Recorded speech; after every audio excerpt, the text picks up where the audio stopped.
One, two, three.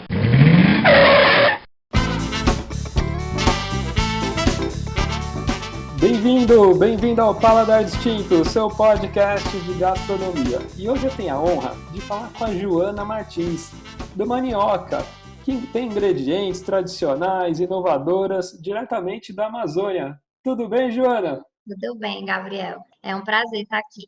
Muito obrigado, viu, Joana, por participar, a gente falar um pouco mais aí sobre Belém, sobre os produtos da Amazônia, vai ser, nossa, muito legal.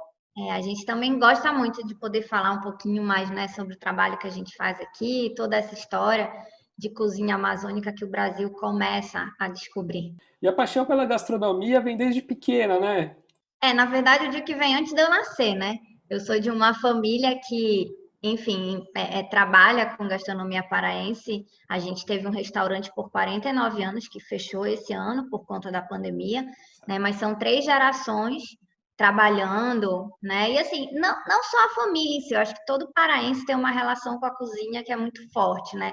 Eu digo que muitas vezes quando me perguntam, eu digo que é isso que destaca, eu acho que o estado dentro do cenário gastronômico nacional, né? Porque essa relação que a gente tem com o comer, com a mesa, né, com os ingredientes que são muito particulares da região, é algo que é muito natural do nosso povo, sabe? Não sou eu, né? Qualquer Sim. pessoa com quem você vier para Belém conversar vai ver que tem essa relação, essa paixão, que gosta de comer, que gosta de falar da sua comida.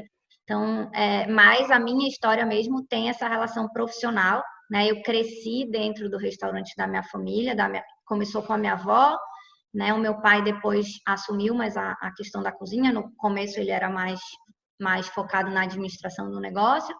E acabou que, talvez pela época, né, onde a gente ainda não valorizava muito a cozinha brasileira, aquilo que é nosso, eles iniciaram esse movimento, né, tanto em Belém mesmo, e isso começou a chamar a atenção do Brasil, né, como depois passaram a ser esses divulgadores da nossa cozinha para o Brasil, trabalho que hoje continua com vários outros chefes, né, porque a gente já está num outro momento da cozinha brasileira, onde você já tem muitos profissionais que atuam nessa frente, né? Mas naquele momento inicial, lá na década de 70, 80, 90, eles iniciaram esse processo e hoje a gente dá continuidade, né? E faz crescer, faz se ampliar. Eu acho que esse é o papel, né?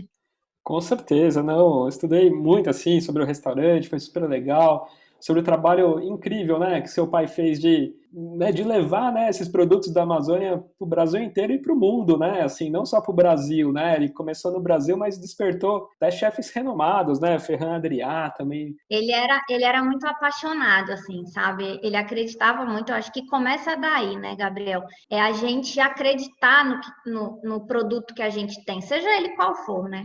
E ele acreditava muito, ele via muito potencial, né? Ele sabia que ele tinha um produto especial na mão, que pouca gente conhecia, mas que tinha um potencial de aceitação muito grande. E ele sempre olhou assim para a cozinha como um potencial de desenvolvimento econômico, sabe? Não era aquele olhar só, é o meu trabalho, tá aqui, não. Ele via nisso uma possibilidade de gerar renda, de desenvolvimento, de valorização cultural.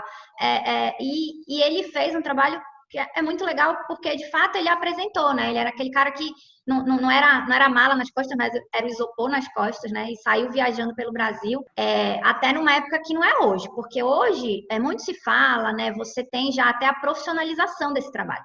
Naquela época não, era a favor, era, olha, Paulo, vem aqui dar uma aula na faculdade tal que acabou de começar, e ele ia sem ganhar nada com isso, muitas vezes até pagando para levar produto, Olha, né? Com essa vontade de fazer as pessoas conhecerem, né, aquilo que fazia parte da cultura dele, que ele via um potencial grande. E assim ele foi para fazer muitos jantares, fazer muitas aulas, né, teve a oportunidade de levar até a Espanha, junto com o Alex Atala, para o Ferran Adrià, na época em que o Ferran era o grande chefe de cozinha do mundo, né? Então são várias, e isso vai repercutindo, né? Porque se o Ferran gostou, né, o impacto disso, né, influencia muitos outros cozinheiros. Então eu acho que foi esse caminho mesmo, e foi um trabalho assim fundamental para a gente estar nesse ponto que a gente está agora, né? E até não apenas porque é isso, eu acho que ele fez um movimento também que eu acho que é legal da gente falar, Enfim, eu sou filha, eu sou suspeita, né? Mas eu acho que, e eu já ouvi isso de muita gente, então por isso hoje eu Sim, repito. Talvez eu nem visse isso antes, né? Mas ele começou a despertar no próprio brasileiro, no cozinheiro brasileiro, o interesse pelo seu próprio ingrediente. Porque não é assim, todo mundo passou a olhar para a Amazônia, não foi só isso. O chefe lá de Pernambuco começou a olhar para o seu território e a entender que ali também tinham produtos legais, porque não é só a Amazônia que tem, né? O Brasil é exato. extremamente rico e cada território começou a se enxergar e começou a buscar essas referências históricas, né? Que estavam se perdendo, mas que ainda dava tempo de resgatar. E acredito que por isso a gente começa a ter um fortalecimento, e aí não só a Amazônia, mas outros territórios também começam a ser referenciados, né, a se desenvolver nesse sentido, gastronomicamente falando. Nossa, muito legal, é isso mesmo, né? O que você falou, o Brasil tem tanta coisa, né? De diversos estados, e cada coisa muito típica, né? De cada região, que é só despertar, né? Às vezes é tão gostoso, né? Assim, e as pessoas não conhecem, né? Infelizmente, eu acho que, assim, historicamente, a gente foi ensinado, considerando todos os movimentos, né, de imigração, né, de colonização que a gente Sim, teve, a gente foi ensinado a dar mais valor àquilo que vem de fora do que àquilo que é nosso. exato. Né? Culturalmente, a gente foi meio oprimido, vamos dizer assim. Apesar de a gente ainda ter conseguido manter, né, em outros segmentos, como a música, né, como a arte, a gente conseguiu, né, se segurar. Na comida, a gente acabou se perdendo um pouco. E eu acho que a Amazônia talvez foi esse território onde a gente conseguiu manter mais, talvez pela distância, né, pela falta de acesso, a gente conseguiu manter mais a cultura originária Lógico que com influências, porque 520 anos não tem como a gente dizer que o prato que a gente come hoje é o mesmo que se comia há 500 anos atrás. Mas talvez foi aquele território em que isso ficou mais resguardado e se manteve mais na cultura viva mesmo, né? Mas existe um potencial gigantesco para ser trabalhado, né, na gastronomia. E como eu costumo falar, assim, gastronomia não é só o restaurante, não é só, né, o chefe de cozinha. Na verdade, é toda uma cadeia produtiva, porque Exato. para o restaurante ter o produto, você tem que ter o fornecimento, muitas vezes passa pelo processo industrial, não é apenas o ingrediente in natura, né? Então, não é só a agricultura, é a indústria do alimento. Então, é uma cadeia gigante de produtiva, né? Que precisa se desenvolver para que no final o restaurante tenha o ingrediente e vá no prato, ou a dona de casa tenha esse produto para poder cozinhar em casa, né? Então isso mostra o potencial que ela tem, né, para o país.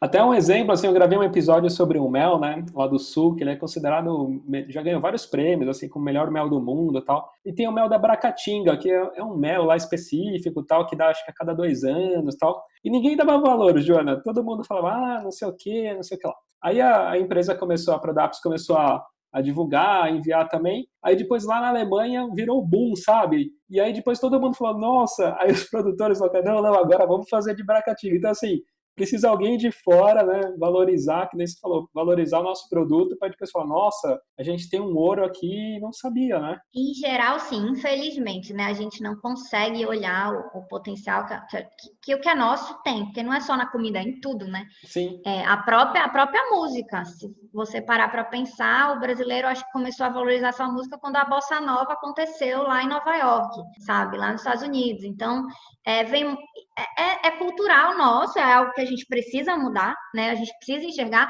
Eu falo muito isso em relação à Amazônia, né? Eu acho que a Amazônia tem esse potencial dentro do Brasil, porque ela acaba sendo um território de interesse do mundo todo, né? Que a gente precisa começar a pautar o mundo e não ser pautado por ele, né? A gente precisa ser protagonista desse processo, né? E mostrar para o mundo que a gente tem e fazer o mundo consumir aquilo que a gente tem aqui também. com certeza. E como que surgiu? Acho que até um pouco dessa conversa, né, que acho que surgiu um pouco o interesse até de dar um estalo e abrir a Manioca, né? Exatamente, assim, o meu pai começou a fazer esse trabalho de divulgação e os chefes de cozinha começaram a querer esses produtos, né? Esses, na verdade, ingredientes tradicionais, como o tucupi, como as farinhas, polpa de fruta. E ele começou a fornecer esses produtos quase que como um favor, porque era aquela coisa, né? Você apresenta um produto para alguém, o cara quer usar, e aí depois, não tem quem forneça para você. E de fato, naquele momento não tinha, né? A gente tentou até viabilizar o contato direto com alguns fornecedores, mas não rolou. E aí a gente começou dentro do restaurante fornecimento. Isso começou assim lá pelo ano 2000. Né? O meu pai fez um festival também aqui em Belém, que era o Festival Ver o Peso da Cozinha Paraense, e esses chefes começaram a vir para Belém. Né? Então, esse movimento da forma de formiguinha, né, como a gente fala, que é o que ele fazia, ele trazia cerca de 30 a 40 pessoas para Belém por ano, né? Mas isso foi repercutindo, reverberando, e aí começou a crescer essa demanda por produtos ainda focada em chefes de cozinha, em restaurantes, bares e hotéis. E eu atuava, eu fui para São Paulo, fiz publicidade, voltei para Belém, trabalhei na área, resolvi fazer administração, porque eu entendia que eu tinha esse lado da gestão, né, que precisava ser desenvolvido. E aí, na época, eu estava trabalhando dentro do restaurante e comecei a ver o crescimento desses pedidos, que era algo sem proatividade nossa, era natural, vinha chegando, né? De vez em quando chegava um cliente novo ligando, eu falei com a Alexia tal, ou eu falei com o Dom, eu falei com o Tordesilhas, eu estou querendo comprar esse produto, falaram que é vocês que fornecem. E isso, ao longo do tempo, foi crescendo. Até que chegou uma hora, e assim, eu trabalhava na administração do restaurante, mas eu te confesso que eu não era feliz, sabe?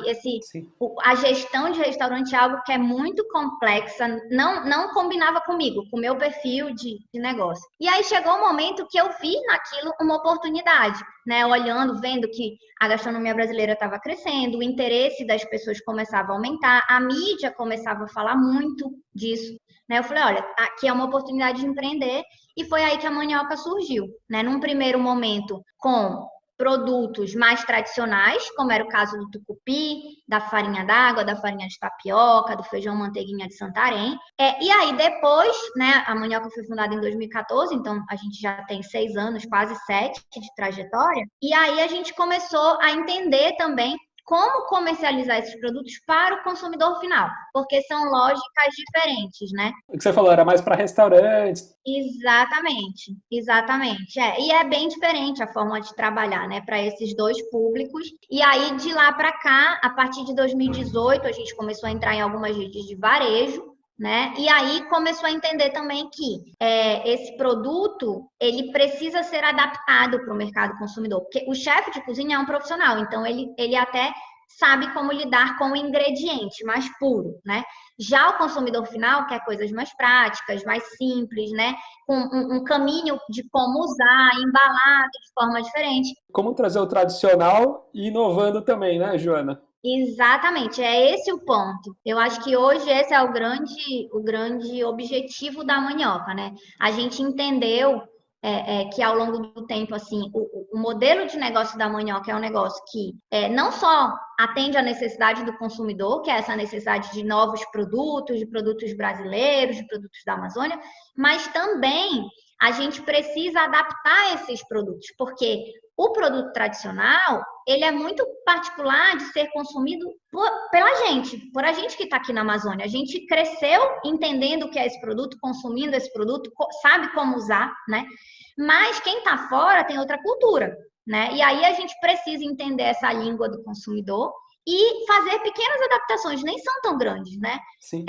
Muitas vezes é só ensinar formas diferentes de usar e aí, eventualmente, inovar, porque a forma tradicional também é muito relacionada ao nosso hábito de vida, à nossa forma de viver, né? Não necessariamente quem vive de outro jeito vai consumir como a gente. Então, a gente tem trabalhado dessa forma, seja comercializando produtos tradicionais, mas apresentando eles de uma outra forma para o consumidor final, como é o caso do tucupi amarelo, do tucupi preto, né? Ou inserindo ingredientes nossos, muito tradicionais nossos, em produtos já mais conhecidos do mercado, como é o caso da granola de tapioca, por exemplo. Né? A tapioca é um produto totalmente tradicional nosso, e aí a granola é um produto que todo mundo no Brasil conhece, consome, né? Ainda é de nicho, ainda é um percentual, não é a população inteira, mas acaba sendo muito mais conhecido do que a tapioca, por exemplo. Agora a tapioca já está crescendo, ou que um tucupi. Então a gente fez uma granola e aí inseriu. E aí não só a tapioca, mas a tapioca, a castanha do Pará, o cupuaçu, o cumaru, todos aqueles elementos que a gente viu que combinavam com o produto. Então são 2 caminhos, né, que a gente tem, seja através do ingrediente em produtos já conhecidos, ou através dos produtos tradicionais, só que apresentando eles de forma diferente para o cliente. Nossa, e o tucupi tá super em alta, né? O seu tucupi, e tanto eu tenho o amarelo, né? O tucupi e o tucupi preto, né? E para quem não Exato. conhece, né, Joana, tem todo um processo, né, da mandioca brava, e tem vários tipos também de preparos de tucupi, né? Cada pessoa tem uma forma, então tem tucupi né, uma entidade, mas tem várias formas, né? Não à toa a mandioca tem esse nome. Assim, a mandioca é a nossa maior inspiração, né? O nome mandioca vem da mandioca, na verdade é o primeiro nome, né, da mandioca. Existe conta a história da oca de Mani, né? Quem tiver interesse pode dar uma pesquisada na internet. Muitos dos nossos produtos são feitos a partir da mandioca, né? A gente tem um trabalho de pesquisa. Eu particularmente sou pesquisadora da mandioca e das formas de uso dela na nossa cozinha amazônica, né? E o tucupi é um produto que tem um potencial assim de mercado. A gente acredita nisso muito grande. O meu pai, em 2005, ele disse que o tucupi seria o shoyu do século XXI. Olha. O shoyu era um exemplo de um tempero, de um sabor que saiu da culinária japonesa tradicional e passou a ser consumida no mundo todo de uma outra forma, mas guardando as suas características tradicionais, levando a cultura japonesa. Então, ele acreditava muito que o tucupi tinha esse potencial de mercado. Por quê? Porque ele guarda particularidades com o shoyu, ele é um tempero, ele tem um sabor, né? Então, assim, no final, a gente hoje na Mandioca tem feito o trabalho, né, de divulgar o tucupi, de tornar ele acessível para o mercado, porque a gente acredita nisso, né? E aí, acho que aí vem o lado da inovação. No Pará, a gente consome o tucupi de diversas formas, né? Mas sempre com uma proteína que é pré-cozida, vamos dizer assim, que é cozida, e depois ela é mergulhada no tucupi. Vira um caldo, né? Então, assim, a gente tem o mais tradicional é o pato no tucupi, que é um prato de festa, um prato, né, muito emblemático, turístico nosso. A gente tem o tacacá, que já é um caldo quente com camarão e jambu, que em geral são proteínas. E aí as aves são os mais comuns, mas a gente come carne assada, come peixe também. Mas pensar nesse consumo desse prato no dia a dia das pessoas fora daqui não faz muito sentido. Até porque é um prato que demora a fazer, é trabalhoso de fazer. E hoje as pessoas querem praticidade, né? Ninguém quer para comer no seu dia a dia um prato que demora 5 horas para ficar pronto. Então, a gente começou a repensar o produto, né? Dizer como que a gente vai apresentar esse produto para pessoas que não conhecem ele. A gente vai... será que o caminho é ensiná-los a fazer pato no tucupi ou a tamar tacacá? Ou será que tem uma outra forma, né?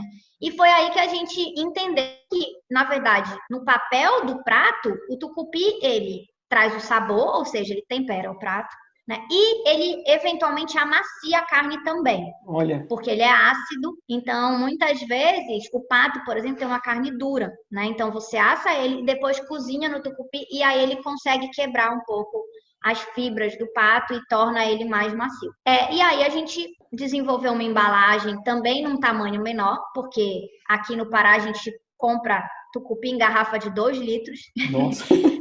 Porque para quem não conhece, 2 litros é uma quantidade absurda. E começou a mostrar para as pessoas que esse era um tempero, né? Um tempero líquido que pode trazer muito sabor para a comida do dia a dia, de forma prática, fácil, que guarda todo um conhecimento tradicional, né? Uma história cultural dos povos indígenas, porque ele é um produto totalmente ligado à cultura indígena, mas que pode estar no dia a dia e trazer um sabor legal para sua comida. E aí, o mundo do tucupi é gigantesco, né? Você tem, assim, tem muito ainda a ser pesquisado e estudado. Foi muito pouco estudado pela academia mesmo, né? Talvez porque a gente, às vezes, até se acha um pouco louco, né? No sentido de ver esse potencial, mas as outras pessoas não veem. Okay.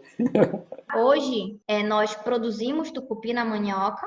A gente não fazia isso antes. Todos os nossos produtos tradicionais, eles eram produzidos por produtores tradicionais e a gente só fazia um trabalho de acompanhamento e orientação para garantir padrão, para garantir qualidade. A gente optou por trazer para a mandioca a produção do tucupi, justamente para poder estudar mais tecnicamente esse produto, entender tudo que a gente pode trabalhar nele para potencializar todo esse potencial que a gente encontra nele. E aí vai desde a mandioca, né? Que a gente tem. A mandioca um tubérculo, assim, que ele sofre muita variação, seja de clima, seja de solo, incidência de água, né? Então, tem todo um estudo que precisa ser feito nesse sentido.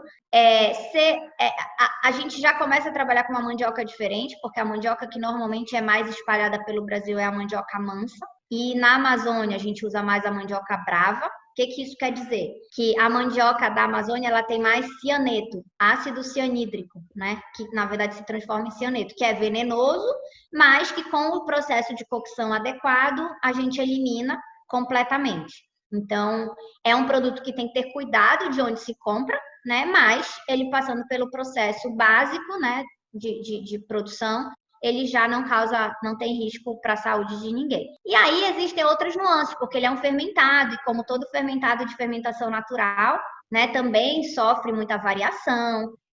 O tempo de fermentação também pode fazer com que ele seja mais ácido ou mais doce. O tempero que é adicionado a ele, que é tradicional, né, mas que sofre variação até na própria Amazônia. Aqui no Pará a gente usa alfavaca, chicória, alho e sal. Aí em Manaus já se usa cebolinha e coentro, né? Então, isso também sofre variação, e aí já foi uma contribuição portuguesa para o processo do tucupi, porque são ingredientes que não existiam aqui, né, no Brasil pré-colonização.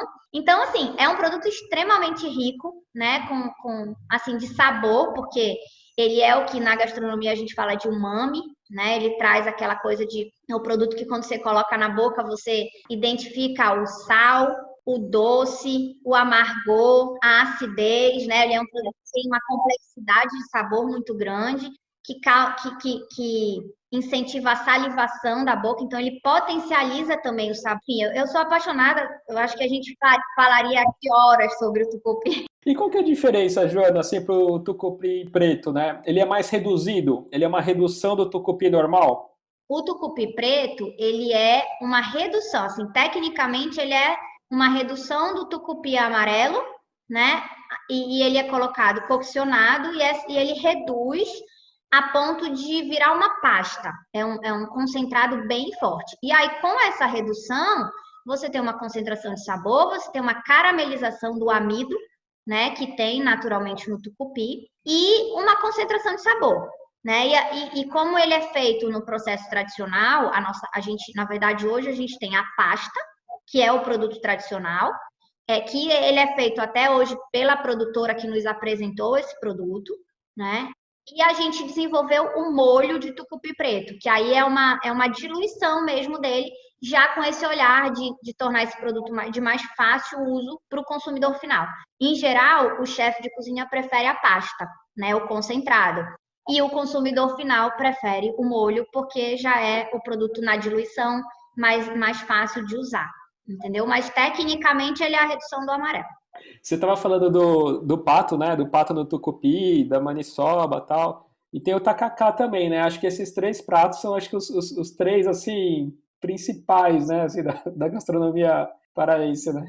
Eu costumo dizer assim que na Amazônia a nossa diversidade é tão grande que eleger poucos é muito difícil, né? né? Até na mandioca mesmo. A gente hoje, por exemplo, trabalha com 25 ingredientes da biodiversidade amazônica.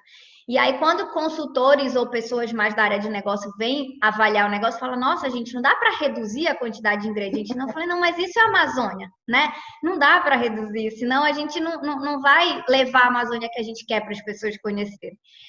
Então, assim, falar só de 3 pratos é sempre difícil, mas eu acho que sim, eles são os principais, os mais conhecidos, né, os mais comuns no dia a dia de quem vem para Belém conhecer a nossa cozinha.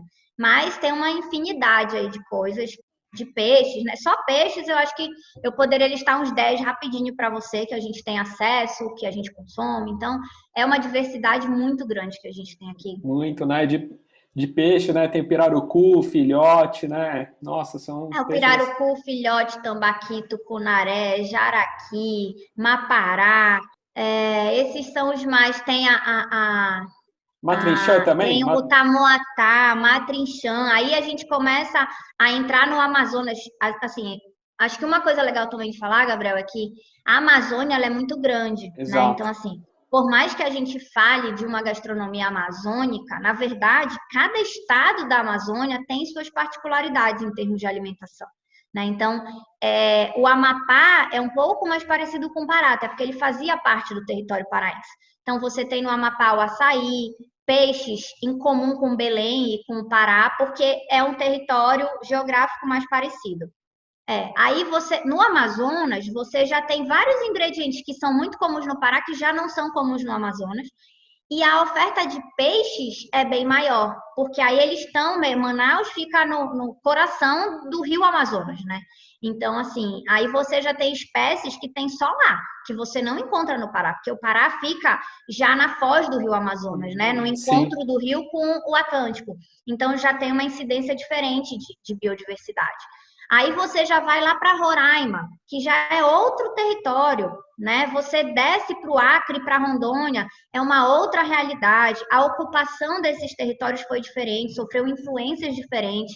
Então, assim, a Amazônia, até isso é difícil, né? Porque você querer resumir a cozinha amazônica é muito complicado. Se a do Pará já é difícil, imagina a da Amazônia.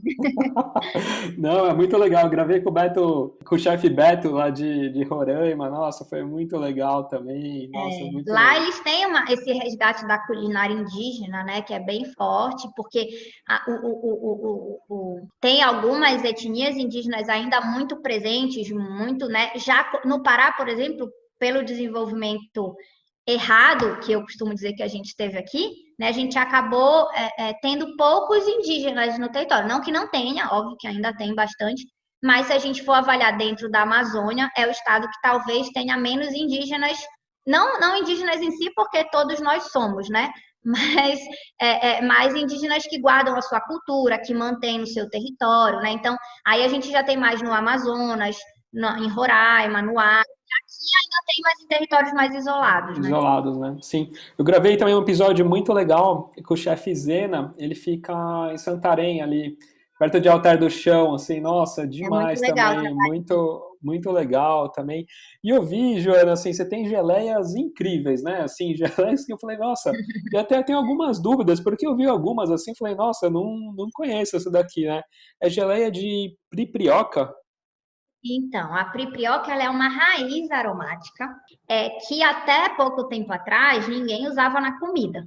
A gente, o uso tradicional dela ou era para fármacos, né, ou para perfumaria. Ela é muito aromática, ela tem toques de madeira, ela é meio amadeirada.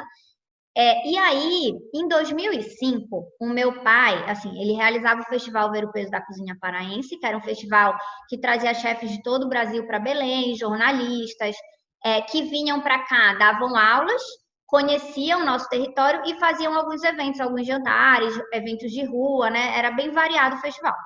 E um desses eventos era um jantar de alta gastronomia, que alguns chefes eram convidados a preparar e ele também fazia parte disso. E aí, num desses eventos, lá em 2005, ele fez uma sobremesa que ele chamou de Trio dos Sabores do Pará, onde ele usou a priprioca, Trio de Cheiros do Pará. Ele usou a priprioca, usou o patchouli, que apesar de não ser um produto originalmente amazônico, é muito comum, né, aqui.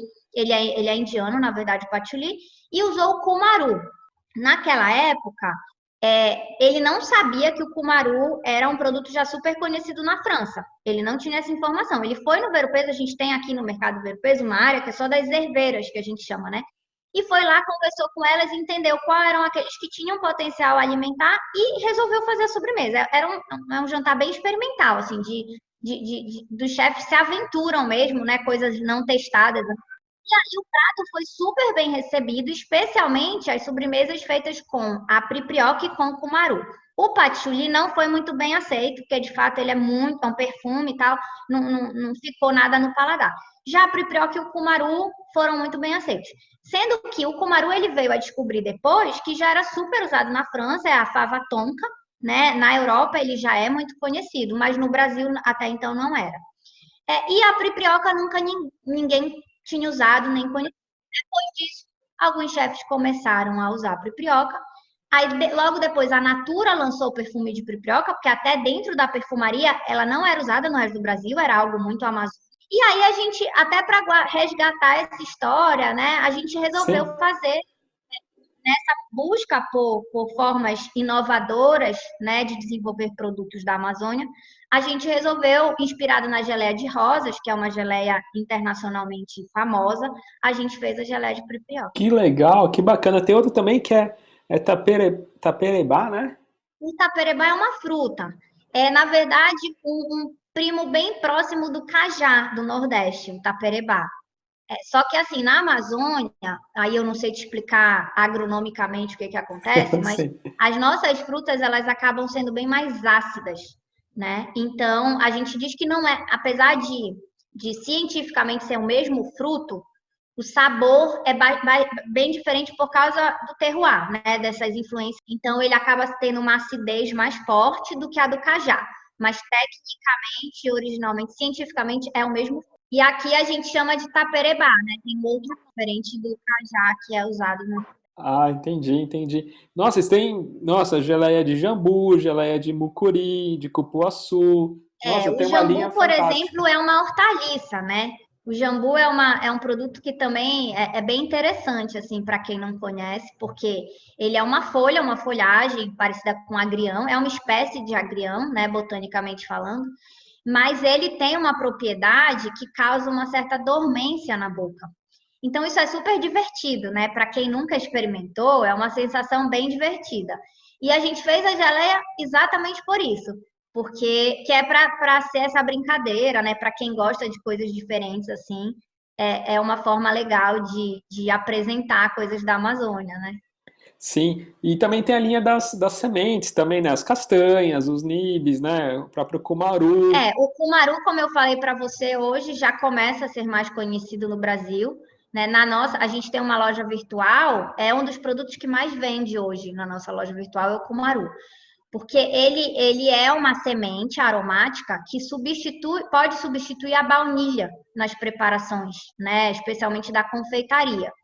Então, é um produto natural, né? E ele ainda tem uma pegada que eu acho que é bem legal da gente falar, que é um lado ambiental, né? Porque a mandioca, a gente entende que, assim, a gente entende não, ela é um negócio de impacto socioambiental, né? Quando você opta por consumir produtos da mandioca, além de você estar consumindo produtos gostosos, que vão trazer novidades para o seu dia a dia, né, que são naturais, ou seja, trazem saúde, apesar da gente não, não pontuar muito os benefícios da saúde que ele traz, eu não digo que tem tanto disso, tanto daquilo, como muitos produtos saudáveis trazem, né? Ele é totalmente natural e vem da Amazônia. Então, se você não faz nada de errado com ele, ele naturalmente já vai trazer saúde para você, né?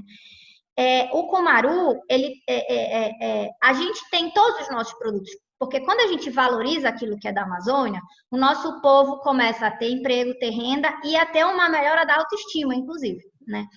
O cumaru em si, ele ainda traz a questão do reflorestamento, porque antigamente a madeira do cumaru ela tinha mais valor do que a semente. Então, aquele povo tradicional, o povo da floresta, ele derrubava a árvore do cumaru para vender a madeira e poder assim manter a sua sustentabilidade econômica. Hoje, o cumaru começa, a semente dele, que é esse produto, que é usado tanto na alimentação quanto na perfumaria, começa a ter mais valor do que a árvore derrubada. Então, o que está acontecendo?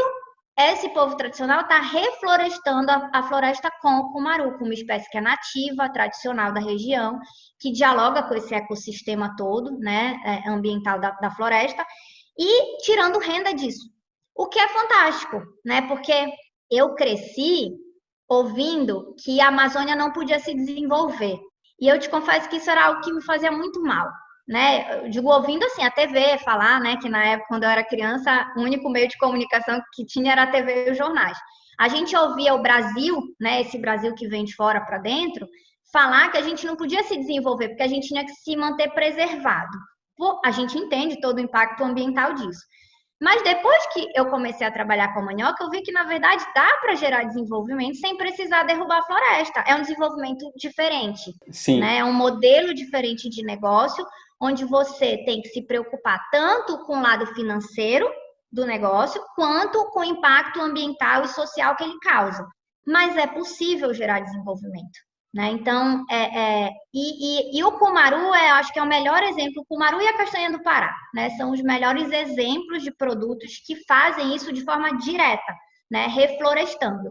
Os outros, eles trazem o benefício econômico para a população, né? Você começa a fazer, por exemplo, com que famílias fiquem na floresta e não queiram, os jovens não queiram vir para a cidade e aí acabar se tornando periferia na cidade, porque não tem oportunidade para todo mundo, né? Então, acho que tem vários componentes aí que são super legais para as pessoas que consomem, porque às vezes é isso, a gente consome uma coisa porque é gostoso, e é fundamental que seja, né? Sim, É sim. como alimento, eu sou defensora de comer coisas gostosas. Mas é legal quando a gente sabe que além de ser super gostoso, ainda tem um monte de outras coisas por trás, né? Sim, sim, todo esse projeto, né, de ajudar, né, os ribeirinhos, todo esse trabalho, né, com a comunidade, tudo, nossa, é muito, muito bacana. Ô, Joana, eu vi, falando de alguns produtos, assim, exóticos, assim, né, eu vi a tal do turu, né, o que é o turu? Então, o turu, ele é um molusco, né? Nem em Belém muito a gente tem acesso a turu. Na verdade, é recente agora, tem um restaurante em Belém que vende, que comercializa o turu de forma mais constante. Mas até então, a gente só conseguia comer turu quando ia para algumas cidades do interior. E ele é um molusco que vive nas áreas alagadas, nos mangues. Na verdade, ele vive dentro dos troncos de árvore que caem. Que assim, a gente tem uma floresta que ela é muito viva, né? Muito instável. Então, do mesmo, naturalmente, por causa do clima, do solo, a gente tem caída, né, de árvores dentro desse ecossistema, que é isso que sustenta, né, todo o ecossistema. E aí, esse animal, ele vive dentro dos troncos de árvore que estão apodrecendo. E ele é um alimento, ele é extremamente rico em proteína, né? Então, assim, para quem está atuando na floresta, trabalhando na floresta, ele sustenta, né? Talvez muito mais do que a carne bovina, por exemplo. Mas assim, ele é visualmente feio, o bichinho, É feio mesmo, parece uma minhoca, né, Joana, assim, né? mas é gostoso. E eu acho que vale a pena a gente fechar o olho e comer. E aí, depois da segunda vez que você fecha o olho, você já não precisa mais fechar, já entende. Porque tudo isso, Gabriel, na verdade, é cultural, né? São quebras de paradigmas, assim, né, a gente fala, pô, será que esse negócio é bom e tal? Uma vez que o Alexia está lá numa palestra, né, chocou a todo mundo, uma palestra da revista Prazeres da Mesa, perguntando se as pessoas sabiam que era o mel de abelha. Né? E aí todo mundo ficou se perguntando o que é. Ele falou, então, na verdade, o mel de abelha é o vômito da abelha. E nunca ninguém tinha parado para pensar nisso. É porque nunca ninguém apresentou a gente dessa forma o mel de abelha. Talvez se tivesse, não tomasse mel com tanta facilidade, né? Então, mas é gostoso. Então, você ignora que é o vômito da abelha e toma. Ô, Joana, e conta para os ouvintes, assim, para adquirir o tucupi, como eles fazem. Então, hoje todos os produtos da Manioca, eles têm vários pontos de venda espalhados pelo Brasil, né? Além disso, a gente também tem uma loja virtual, um e-commerce, que a gente comercializa para todo o Brasil diretamente. A gente tem um estoque em São Paulo, então, para quem é do estado de São Paulo, da capital, ele chega bem rapidinho. A gente usa uma solução logística do Mercado Livre, que é bem bacana. Mas, independente de estar em São Paulo ou não, a gente consegue distribuir para o Brasil inteiro, seja nos pontos de venda e aí no nosso site, que é o maniocabrasil.com. Você encontra os pontos de venda de todo o país. A gente está em praticamente todos os estados do Brasil já, tem algum ponto de venda, ou pela loja virtual, que é o loja.maniocabrasil.com. Que legal, Joana, que bacana. E tá em diversas redes, né? Por exemplo, em São Paulo tá no São Marché, tá no Pão de Açúcar. Exato, exato. A gente já tem algumas redes de supermercados em algumas capitais do país. Em São Paulo tem mais, né? Tem no Festival em Curitiba, tem na Rede Nazaré aqui no Pará, tem o Big Lar em Cuiabá. Então já está aos pouquinhos a gente vai entrando no varejo, né? Para poder cumprir com o nosso objetivo, né? Que é fazer com que o Brasil tenha acesso a esses produtos, comece a consumi-lo, né? Passe a ser algo que não seja visto pelo brasileiro como algo exótico, como ainda é, infelizmente. Né? A gente acabou, ao longo do tempo, se distanciando daquilo que é nosso, e a manioca veio, pelo menos no que diz respeito à Amazônia, né? para mudar essa realidade. Então, esse é o nosso objetivo. A gente fala que a gente quer que na casa de todo brasileiro, assim como tem molho de tomate, azeite, molho shoyu, tenha molho de tucupi também. Exato. Mas muito obrigado, viu, Joana? E né, vou deixar aqui a Manioca Brasil, o Instagram, eu vou marcar também.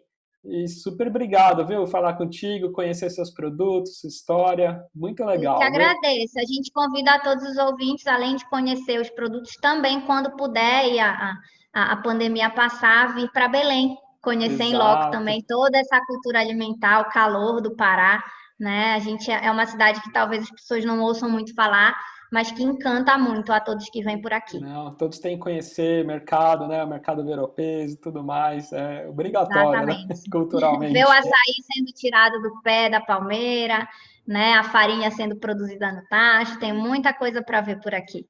Tá certo, Joana. Muito obrigado, viu? Por nada, Gabriel. Tchau, tchau.